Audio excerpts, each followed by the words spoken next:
एक गहरी वादी दो गांवों के दरमियान फैली हुई है।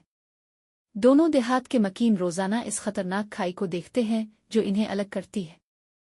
किसी ने भी इसे उबूर करने की हिम्मत नहीं की है, क्योंकि अफसानवी कहानियां उन हौलाकियों के बारे में बताती हैं जो वहां रह सकती है।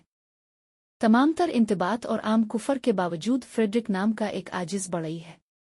वो नामुमकिनात को नहीं बल्कि ज़रूरत को देखता है।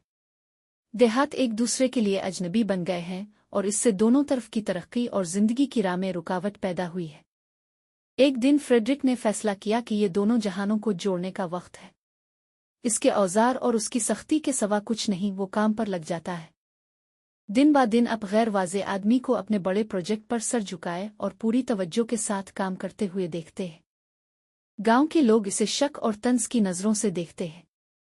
कुछ इसे पागल बड़ई कहते हैं, कुछ खुफिया तौर पर इस उम्मीद पर उसकी हिमायत करते हैं कि वो कामयाब हो जाएगा।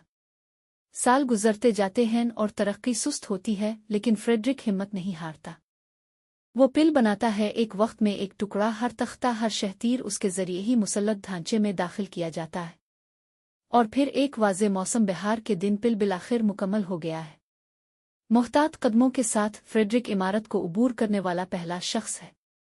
गांव वाले जल्द ही इसका पीछा करते हैं, पहले हिचकिचाते हुए फिर टोलियों में। ये पिल न सिर्फ दोनों देहातों के दरमियान जिस्मानी राबता होगा बल्कि इत्तेहाद की अलामत भी होगा। लोग एक दूसरे के साथ तिजारत शुरू करते हैं, कहानियां बांटते हैं और दोस्ती करते हैं। एक आदमी की ताकत और बर्दाश्त से दो गांव दोबारा एक बरादरी बन जाते हैं। दुनिया बदल गई क्योंकि एक बढ़ई में नामुमकिन को मुमकिन करने की हिम्मत थी। फ्रेडरिक का पिल हमें याद दिलाता है कि एक फर्द का ईमान और कोशिश पहाड़ों को हिला सकती है।